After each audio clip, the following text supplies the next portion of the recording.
Bonjour à vous mes frères, j'espère que vous allez bien. Eh bien, si vous allez bien, sachez que je vais super bien.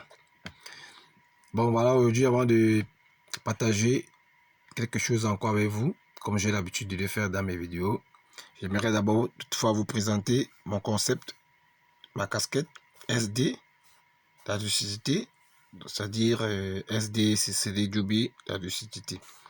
Donc c'est la nouvelle version, donc j'espère que vous allez l'apprécier. Bon, en tout cas, bref, c'était une introduction. En fait, mes frères, aujourd'hui, j'avais encore envie de partager quelque chose avec vous. Et j'aimerais vous raconter encore une petite histoire de mon vécu pour que vous compreniez un peu ce que par là vous dire. Le but dans mes vidéos, ce n'est pas de me faire voir ou bien de chercher les vues ou bien, je sais pas, vous comprenez ce que par là dit. Mais moi, c'est le message qui est derrière qui est le plus important pour ceux qui ne comprennent pas. Moi, quand je raconte une partie de mon vécu, de mon histoire, moi, c'est une façon pour moi, pour que les jeunes, ceux qui sont derrière nous, puissent s'inspirer. Pas forcément faire comme nous, mais au moins se tirer quelque chose de positif. Ce qui est bien, qu'ils le retiennent, et ce qui est mauvais, ils le rejettent, parce que personne n'est parfait dans cette vie. Donc voilà. Donc moi, je voulais un peu vous raconter un peu comment j'ai fait pour entrer en Europe, parce que moi, je suis passé par le Maroc. Et par le Maroc, c'est moi, j'ai Beaux-Arts, parce que un Beaux-Arts, c'est quelqu'un qui traverse simplement la Méditerranée par des zodiacs. Et c'est pas quelque chose qui est donné à n'importe qui. C'est beaucoup plus la chance et le cœur, le courage, la volonté et la patience. Donc, si j'ai décidé de vous le raconter, c'est parce que je me suis dit que je pense quand même que dans la vie, quand tu vis une certaine expérience, il faut savoir, il faut parfois le partager avec les autres pour que ça puisse les aider et pour que les autres essaient un peu de comprendre un peu comment certaines choses se passent. Moi, quand je suis arrivé au Maroc, je pensais que tout est joué. Tout était joué parce que traverser le désert, Algérie, et puis arriver au Maroc, ça veut dire que bon, le Maroc c'est collé à l'Europe, ça veut dire que tu vas entrer en Europe comme ça, je ne savais pas. Mais j'ai compris que c'était encore tout un autre film. Je vais être un peu très... je vais couper beaucoup de parties parce que ça ne sert à rien de vouloir trop raconter parce que je parle beaucoup plus à mes frères qui sont en Afrique parce que ça les permet au moins la connexion quoi. Moi c'est plus la connexion. Moi quand je suis arrivé au Maroc, c'était pas facile pour moi. C'était tellement difficile. Arrivé là-bas, il a fallu que j'aille en forêt. Et la forêt, moi j'ai fait Nador. Nador, là-bas, c'était vraiment compliqué. Vivre dans la forêt des mois, sans eau, sans lumière, sur les tentes, c'est vraiment pas facile. C'était dur. Mais à un moment donné, on était obligé d'accepter la situation parce que on n'avait plus de choix. C'était pas ce qu'on nous avait dit, c'était pas ce que on avait prévu, mais on ne pouvait plus reculer.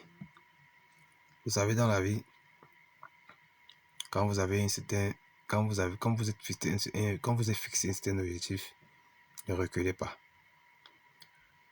Moi, ma vidéo, ce n'est pas pour que mes frères qui sont derrière essayent de faire comme moi j'ai fait. Non, ma vidéo, c'est pour que mes frères comprennent l'état d'esprit. Parce que c'est ça le but de ma vidéo, l'état d'esprit. Moi aussi, je pense que si j'étais dans mon pays et j'avais cet état d'esprit, je ne serais pas peut-être parti. Moi, j'étais quelqu'un qui avait honte. J'avais honte de faire des petits métiers, j'avais honte d'aller me battre dehors, j'avais honte d'aller faire ceci, j'avais honte. Or, c'est quand je suis arrivé dehors que j'ai compris que tout ça, c'est des choses qui ne servent à rien. La honte, ça ne sert à rien. L'orgueil, ça ne sert à rien. Donc, du coup, je me suis lancé dans le bain. Je me suis battu comme ça.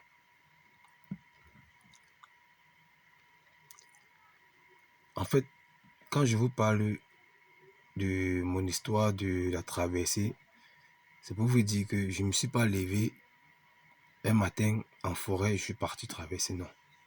La traversée, ça ne se fait pas comme ça. C'est très difficile de voir quelqu'un qui vient au Maroc et qui traverse comme ça du jour au lendemain. Non. C'est vrai, ça existe, mais c'est très compliqué. La plupart des gens que vous voyez qui ont traversé, qui ont Boza, comme on dit Boza là, c'est des gens qui ont fait des tentatives. Et quand on dit tentative, c'est que vous allez en mer. La marine vous arrête. On part, on vous déporte. Quand on dit déporter, c'est pas qu'on on vous refoule du pays, mais on va vous déposer dans des villes qui sont éloignées de là où on vous a pris. Je ne sais pas si vous comprenez. Ça veut dire que moi, je suis Camerounais, par exemple. Pour ceux des Camerounais qui me suivent, par exemple, ça veut dire, si on t'arrête en Bamenda, on va te déposer au nord. Il faut que tu quittes du nord pour revenir en Bamenda pour essayer de traverser. On t'arrête encore, on va te déposer au nord. Et quand on va te déposer au nord, on prend ton téléphone, on prend ton argent.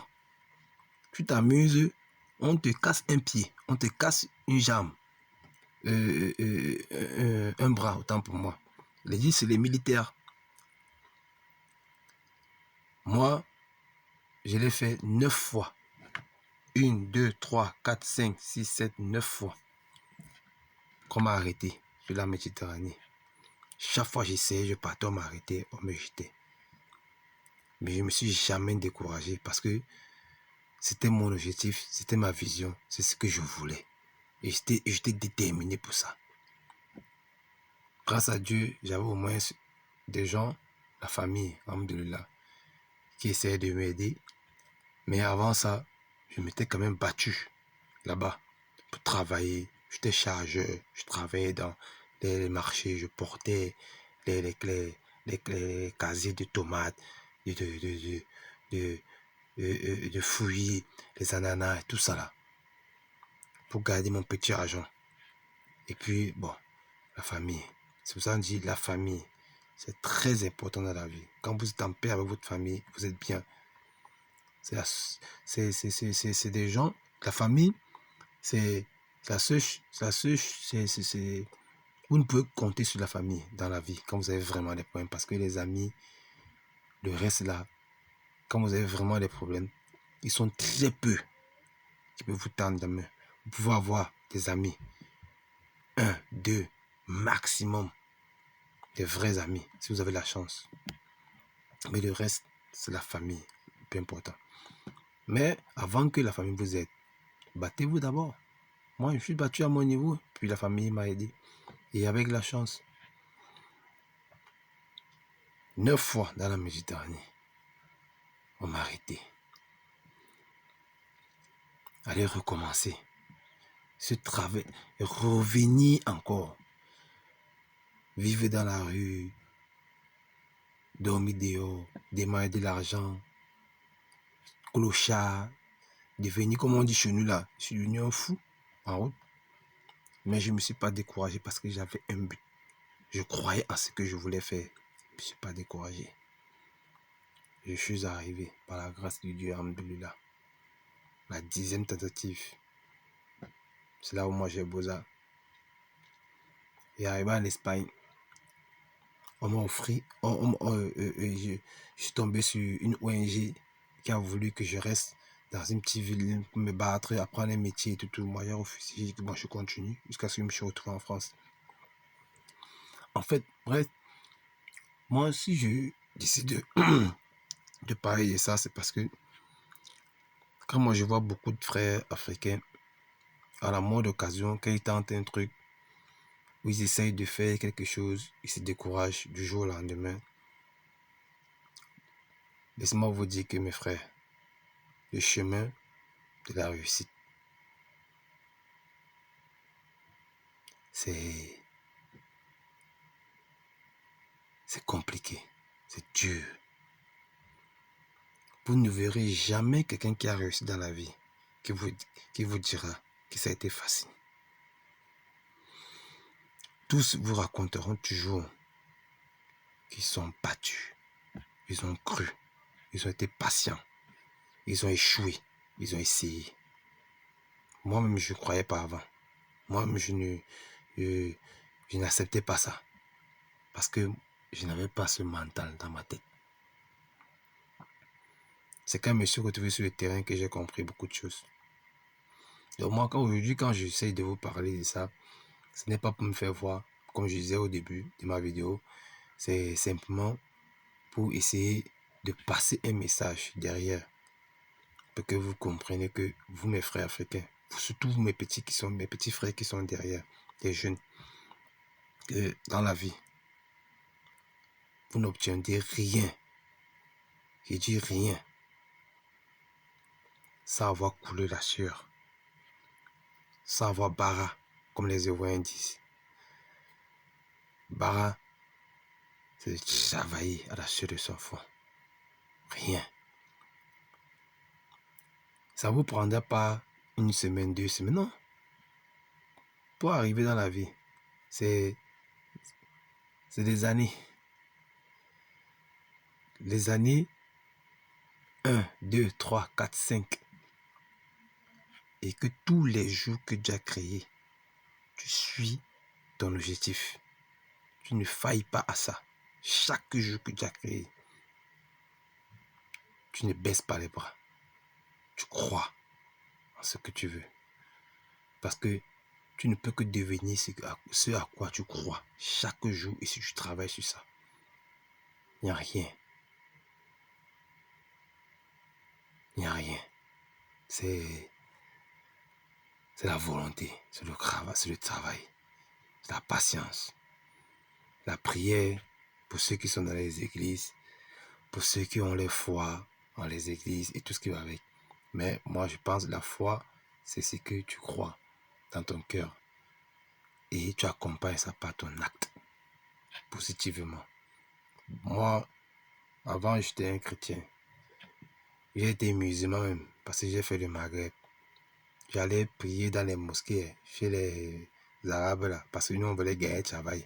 Parce que les Arabes là, quand tu ne pries pas comme eux, ils ne t'embauchent pas. Nous on allait faire ça, parce qu'on voulait gagner le travail, on faisait seulement. Pourtant à la base on était des chrétiens. Nous on a tout fait pour dire qu'on a tout fait ça. Chrétiens, musulmans. Mais au finish, aujourd'hui on a compris que la religion c'est quoi? Nous on a mis ça de côté. C'est la foi intérieure. C'est ce que tu veux. Tu suis positivement dans le bon chemin. Mes frères, ce que je vous dis aujourd'hui, ça me dérange parce que je suis quelqu'un d'assez réservé, mais je pense quand même que j'aime beaucoup ma communauté, j'aime mon prochain. Et je crois que il est temps pour que nous, on puisse se parler, on puisse se dire des choses vraies, qu'on arrête de rester dans la distraction.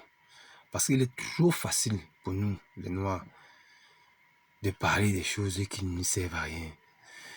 Tel a fait ci, tel a fait ça. Ah, tu as vu comment l'autre est monté, descendu. Ah, tu as vu comment l'autre a fait ci. Mais quand il faut qu'on se parle comme ça en face, c'est dur. Pourtant, c'est ce qu'on est en train de faire ici qui permet une communauté d'avancer parce que les jeunes qui sont derrière, quand ils écoutent parler, si ça peut les inspirer, si ça peut les aider à s'améliorer dans leur vie. Un repère, comme on dit, les repères. Moi, aujourd'hui, je m'occupe de la vie des gens. Je m'occupe de ma vie et de ma famille. Le reste, ça va. Ceux qui m'entourent, je m'entoure des bonnes personnes. Bon, du moins, je fais l'effort de m'entourer des bonnes personnes qui peuvent m'aider à avancer. Ceux qui ne peuvent pas m'aider d'avancer, je les mets de côté et j'avance. C'est pas méchant. C'est un principe de vie. C'est la vie, c'est comme ça. Si moi, je ne peux pas t'aider à avancer, tu me mets de côté. Si toi, tu ne peux pas m'aider à avancer, je te mets de côté. C'est aussi simple. Parce que chacun est venu si c'était seul et il partira seul. Mais c'est bien d'avoir un esprit d'entraide. Aujourd'hui, moi, je ne dirais pas que je peux aider tout le monde. C'est impossible. Personne ne peut aider tout le monde. Mais au moins, en partageant chacun son expérience, c'est ça qui fait évoluer et développer une communauté. Et moi, j'ai décidé de me mettre à ce service parce que je veux que ma communauté avance. Beaucoup ne me comprennent pas aujourd'hui, mais vous allez me comprendre plus tard.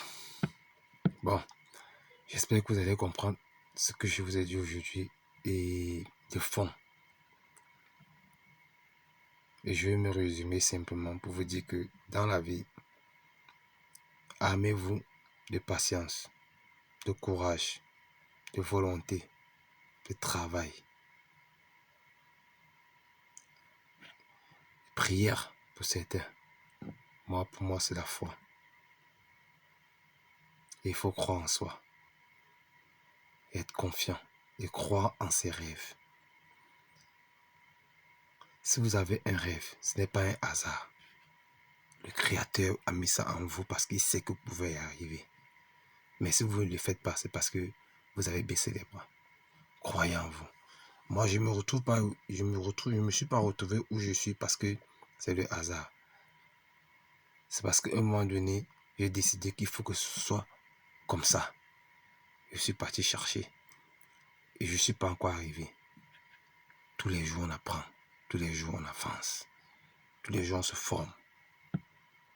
Et moi, je vais tirer ceux qui sont derrière moi aussi. Ce n'est que comme ça que je peux faire à mon niveau. Salam alaikum à vous. C'est les Djoubi, la lucidité, le soldat chinois.